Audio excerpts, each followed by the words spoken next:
Hemos platicado en otras sesiones de lo importante que es que los pequeños productores de alimentos y emprendedores aseguren la inocuidad de los alimentos y bebidas que producen. Sin embargo, hemos detallado muy poco a qué nos referimos con este término de inocuidad. En esta sesión vamos a hablar ampliamente sobre este concepto para que podamos comprender qué tanto implica la inocuidad y nos sensibilicemos sobre la trascendencia o el impacto que tiene el que establezcamos controles y procedimientos que nos permitan asegurar que lo que estamos elaborando en cuanto a alimentos y bebidas sea inocuo. Y vamos a tratar de evitar que se utilicen estas tres palabras que son los que la gente en general asocia a las problemáticas en las que están implicados los alimentos. Hablamos de intoxicación, de envenenamientos o de infección. Sin embargo, aunque la gente las utiliza como sinónimos, no implican lo mismo y no están causadas por lo mismo. Lo más común cuando está involucrado un alimento es una intoxicación o una infección. En la intoxicación, como su nombre lo dice, están involucradas toxinas, o sea, lo que causa el cuadro de la enfermedad es una toxina. ¿Y qué es una toxina? Bueno, la toxina es una sustancia que de manera natural está en algún producto o que es producida por algún microorganismo. La toxina más famosa relacionada con alimentos es la toxina botulínica, que en la actualidad se utiliza también para fines cosméticos, pero que en asociación con los alimentos es la más peligrosa que podemos encontrar porque puede causar incluso la muerte. Otra toxina que está generada por un microorganismo es la toxina producida por el Staphylococcus aureus, que se asocia muchas veces con productos de origen lácteo que han sido mal manejados.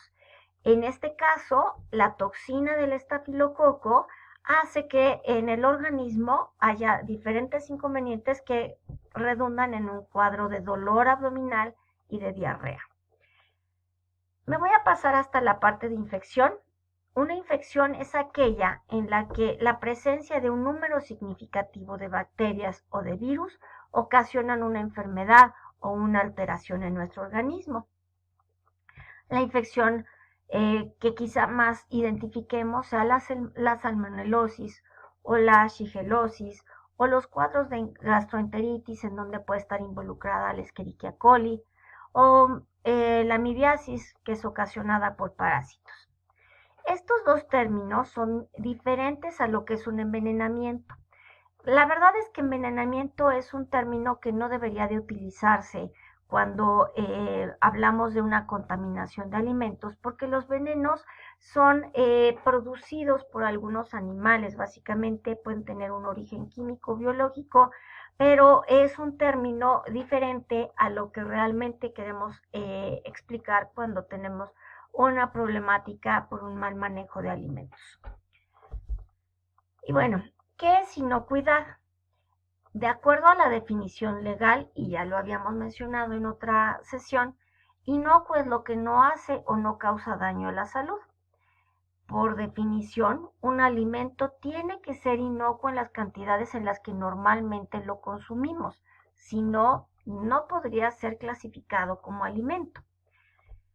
Y cuando un alimento no es inocuo, es porque está contaminado por peligros físicos, químicos o biológicos. ¿Y qué es un peligro? Pues lo mismo que en la vida real, un peligro es algo que tiene el potencial de hacernos daño. En los alimentos podemos tener diferentes tipos de peligro y si es que están presentes, se convierten en contaminantes. De acuerdo a su naturaleza o por su origen, podemos clasificar a los peligros en físicos, químicos y biológicos. Vamos a platicar un poquito acerca de los que son contaminantes o peligros físicos. Estos involucran todos aquellos pequeños objetos o fragmentos de materia extraña que al ingerirlos nos pueden causar daño, además de que pueden tener repercusión sobre el equipo de producción o acarrear también una contaminación biológica o química. Pero realmente aquí en lo que nos enfocamos como peligro es que si nosotros tenemos mezclado en un alimento, por ejemplo, un pequeño tornillo o un fragmento de vidrio, cuando alguien lo consuma, ese fragmento le puede causar daño. Le puede causar daño en la lengua o si no se percata de eso, le podría llegar a causar daño o pequeñas lesiones durante todo el tracto gastrointestinal. Entonces, tenemos aquí en la pantalla, en el lado derecho, algunos ejemplos de pequeños fragmentos de cositas que tenemos que evitar que lleguen a los alimentos. Por eso, en las áreas de producción de alimentos debemos de cuidar que no haya objetos extraños como estos. ¿Como qué? Como clips, como chinchetas, como cosas que se puedan romper, como grapas, como tapitas de plumas y sobre todo que no las coloquemos en lugares en donde sea fácil que caigan a los alimentos que estamos procesando. El que los uniformes que se utilizan en el proceso de alimentos no tengan bolsa tiene como finalidad exactamente evitar que estos pequeños fragmentos o materia extraña los guardemos en las bolsas y que en algún momento accidentalmente caigan sobre un producto que se está procesando. Explicamos ahora lo que es la contaminación química o los peligros químicos. Es fácil quizá que los identifiquemos, ¿no?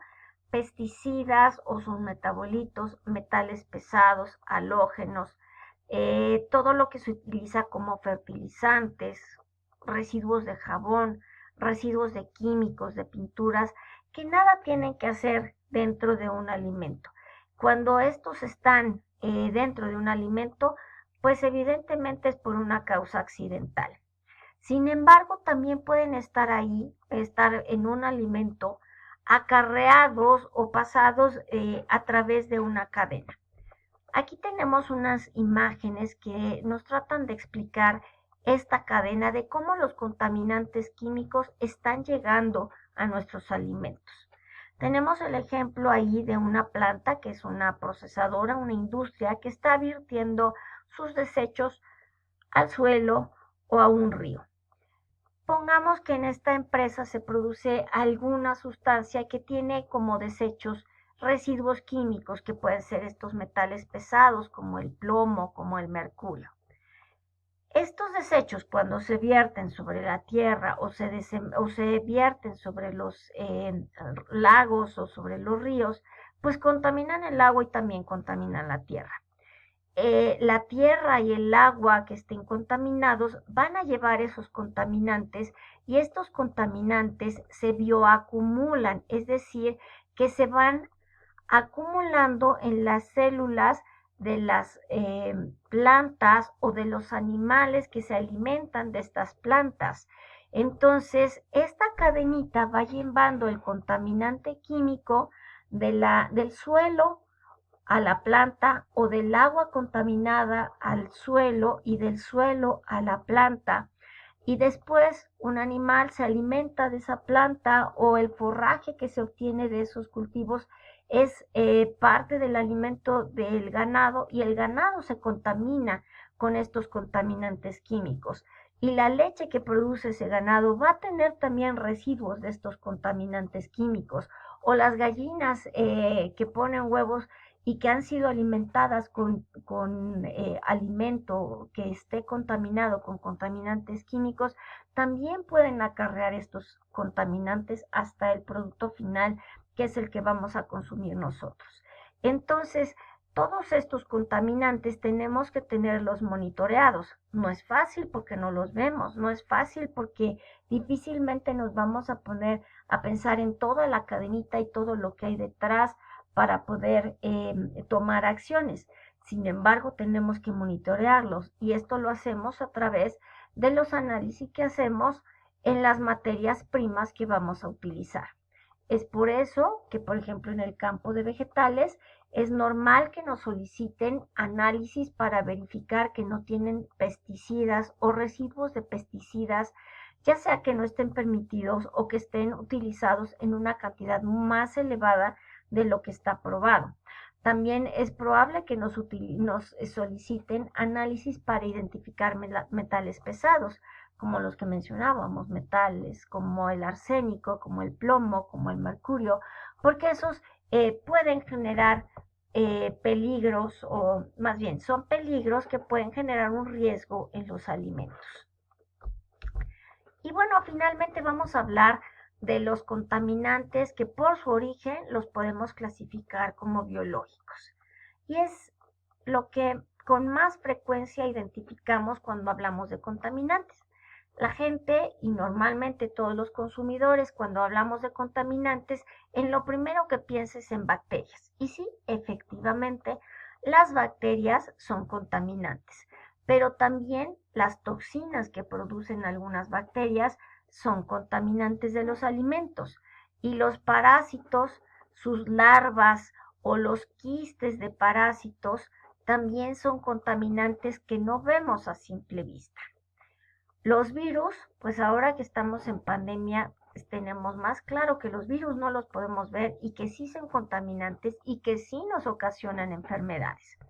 En las imágenes lo que tenemos son bacterias. En la primera, donde tenemos los puntitos negros, esos puntitos negros son colonias de estafilococo.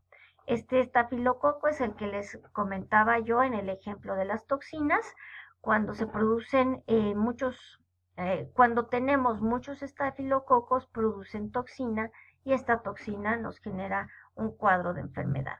En la superficie de las verduras, en general, de todas las verduras y frutas, tenemos un gran número de bacterias, de hongos, de levaduras, pero también tenemos parásitos, especialmente si no hubo un cuidado adecuado en las prácticas agrícolas y se mezcló agua residual, aguas negras, o se utilizaron aguas negras, que está prohibido, pero que desafortunadamente todavía en algunos lugares se llega a ver.